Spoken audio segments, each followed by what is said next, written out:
នេះគឺជាការ gaming ដែលភ្ជាប់មកជាមួយនឹង microphone ដែលអាចទាញចេញចូលបានហើយសម្រាប់ការ connect វិញគឺអាច connect បាន3របៀបអ្នកទាំងគ្នាអាចប្រើប្រាស់ជាមួយខ្សែក៏បាន Bluetooth ក៏បានតែចំណុចដែលពិសេសណាអ្នកទាំងគ្នាអាចប្រើប្រាស់ជាមួយនឹង USB dongle ដែល USB dongle នេះមានពីរប្រភេទ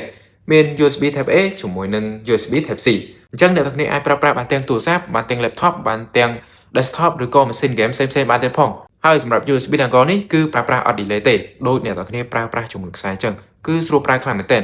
អ្នកទាំងគ្នាគ្រាន់តែយក USB dongle នេះទៅដោតជាមួយនឹងកុំព្យូទ័ររបស់អ្នកទាំងគ្នាមកគឺអាចប្រើប្រាស់ជាមួយនឹងកាសនេះបានតែម្ដងអត់ចាំបាច់ connect Bluetooth ឬមួយក៏ដោតជាមួយខ្សែទេហើយសលេងគឺអត់ delay ទេជាពិសេសសម្រាប់អ្នកលេង game ណាបើបានប្រើប្រាស់ជាមួយនឹងកាសនេះគឺត្រូវមែនទែនប្រើប្រាស់អត់មានខ្សែញ៉ៃញ៉ៃហើយអត់ delay ទៀតហើយអ្វីដែលសំខាន់គឺបច្ចេកវិទ្យាសលេងនៅក្នុងនេះគឺបំពាក់មកគឺសុទ្ធតែបច្ចេកវិទ្យាខ្ពស់ថ្មីណាដែលសលេង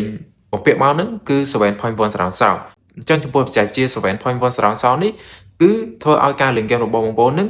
បច្ចេកសលេងបែបលក្ខណៈ 3D អញ្ចឹងសត្រូវបងប្អូនមកពីណាក៏យើងដឹងដែរគឺដូចតែយើងនៅក្នុងទីតាំងណាមួយជាក់ស្ដែងអញ្ចឹងហើយសម្រាប់ថ្មវិញបើសិនជាអ្នកទាំងគ្នាប្រើប្រាស់មកពេញណាគឺអាចប្រើប្រាស់បាន100ម៉ោងអញ្ចឹងសម្រាប់ថ្មអត់មានអីជាបញ្ហាទេអ្នកទាំងគ្នាសាកតែម្ដងប្រើប្រាស់បាន4-5ថ្ងៃចូលអាទិត្យអត់តន់អស់ផងអញ្ចឹងបើសិនជាអ្នកទាំងគ្នាចាប់អារម្មណ៍ជាមួយនឹងកាសនេះអ្នកទាំងគ្នាអាចបញ្ជាទិញឥឡូវនេះបានអរគុណ